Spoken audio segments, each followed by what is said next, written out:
सभी साथियों का हमारे चैनल आरडी स्टॉक 24x7 पे हार्दिक स्वागत है। आज हम आपके सामने कुछ शेयर देकर के प्रेजेंट हुए हैं। उससे पहले आपको डिस्क्लेमर देते हैं कि यह वीडियो इंफॉर्मेशन और एजुकेशन पर्पस के लिए है। हमारी कोई भी बात सेल और परचेज के लिए, बाय और सेल के लिए रिकमेंडेशन नहीं होगी।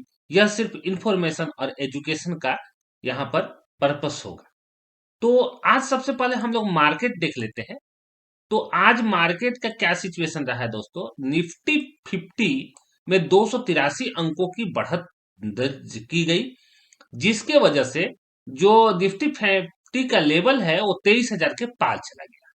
निफ्टी नेक्स्ट 50 355 अंकों की तेजी दिखाई और 62,000 के पार है। जबकि निफ्टी मिड कैप ने 12 अंकों की छलांग लगाई, 12.55 अंकों की। निफ्टी बैंक में 360 अंकों की और निफ्टी फाइनेंशियल सर्विसेज में 168 अंकों की। आज जब मार्केट खुला उस समय 23,036 पॉइंट पे सेंसेक्स था। जब मार्केट आज सबसे हाई लगाया 23,190, यानी कि ये आज का दिन का क्लोजिंग रहा। और हाई में सबसे ज्यादा 23,216 पे गया, जबकि 23,016 पे 190 पे जाकर के मार्केट क्लोज हुआ है। आज सबसे लो 22,973 लगाया।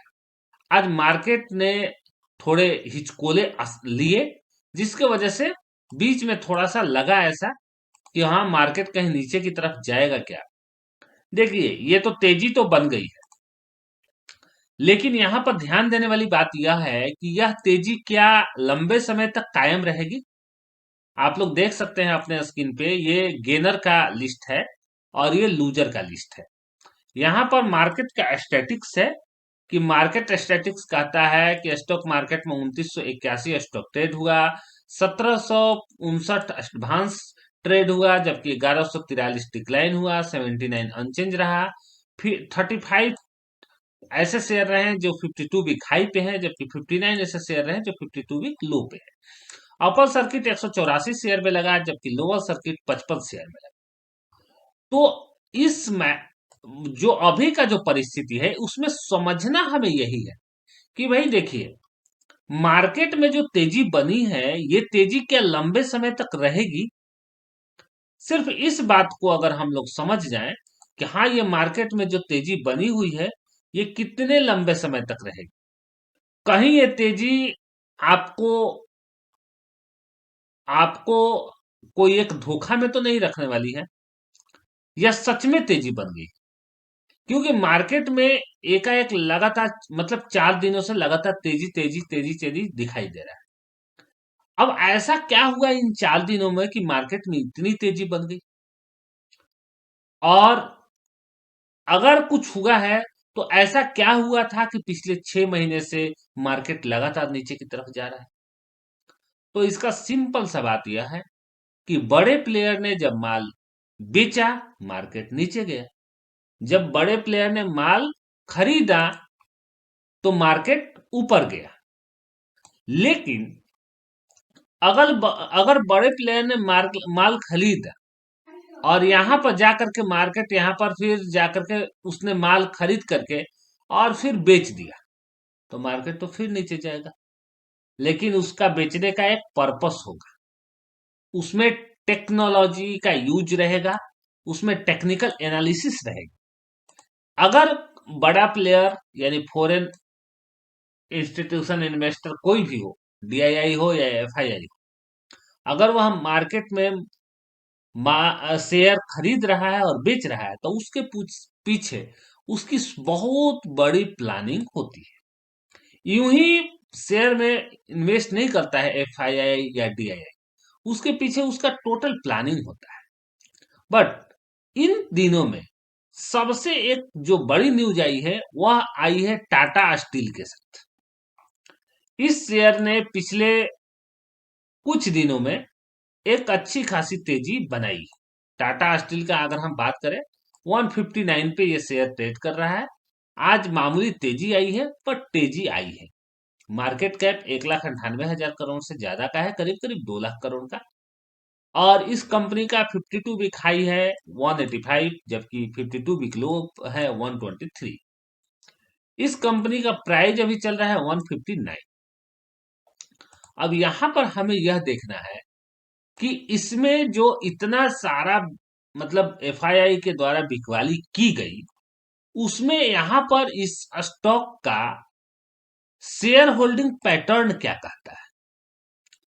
तो देखिए, शेयर होल्डिंग पैटर्न जो है इस स्टॉक का, वह दिसंबर 2024 क्वार्टर से हम अगर देखें तो प्रमोटर का तो पैसा सेम टू सेम बना हुआ है, लेकिन पिछले 3 क्वार्टर से, 4 क्वार्टर से अगर हम कहें तो, लेकिन एफआईआई ने यहां पर अपना कुछ माल बेचा है। डीआईआई की अगर बात करें तो उसने जब एफआईआई ने बेचा है तो इसने खरीदा है, जबकि अगर हम पब्लिक का बात करें तो पब्लिक ने भी थोड़ा बहुत इसमें माल अपना बेचा है, अपना स्टेक जो है उसमें बेचा है।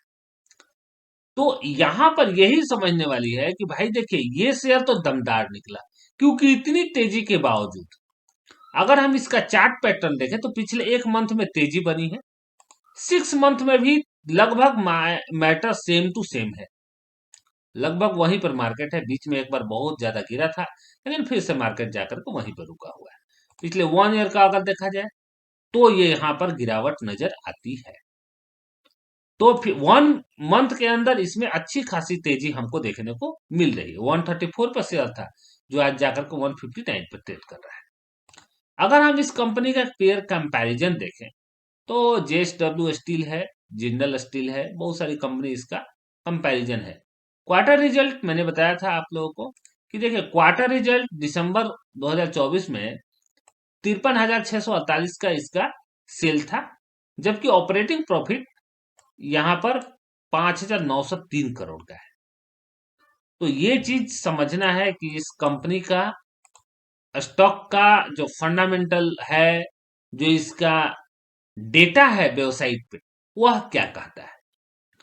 प्रॉफिट लॉस, ये सारी चीजें, बैलेंस शीट सब मैटर करती हैं और अच्छी खासे मतलब पॉइंट पर मैटर करती है। तो हम लोग यहाँ पर एक्टिविटी क्या दिखा रहा है, cash from operating activity, cash from investing activity, cash from financial activity. तो यहाँ पर कुछ दिनों से तो यहाँ पर आपको माइनस माइनस देखने को मिल रहा है। यहाँ पर नेट कैश फ्लो यहाँ पर -5,049 करोड़। लेकिन इस कंपनी का काम शानदार है, जानदार है, और अगर आप इस कंपनी पे नजर बनाएंगे तो आई थिंक ये जो कंपनी है ये अच्छा खासा मतलब कि आपको आपका पैसा बना सकती है। अभी कुछ दिन पहले, कुछ मतलब मंथ पहले, 1-2 क्वार्टर पहले, इस कंपनी ने एक शेयर के बदले 10 शेयर दिए, स्प्लिट हुआ, जिससे मार्क इसका जो शेयर का प्राइस है वो नीचे गया। लेकिन ये कंपनी का काम हमेशा चलने वाला है और बेहतर काम है, इसलिए ये कंपनी का शेयर जो है, वैसे तो कोई बाई सेल होल्ड की कोई रिकमेंडेशन नहीं है, बट कंपनी का कार्य बहुत ही बेहतर है, सॉलिड कंपनी है, इसमें कोई डाउट नहीं है। अगले वीडियो में मिलेंगे तो फिर कोई और स्टॉक के बारे में आपको जानकारी देंगे। तब तक के लिए धन्यवाद।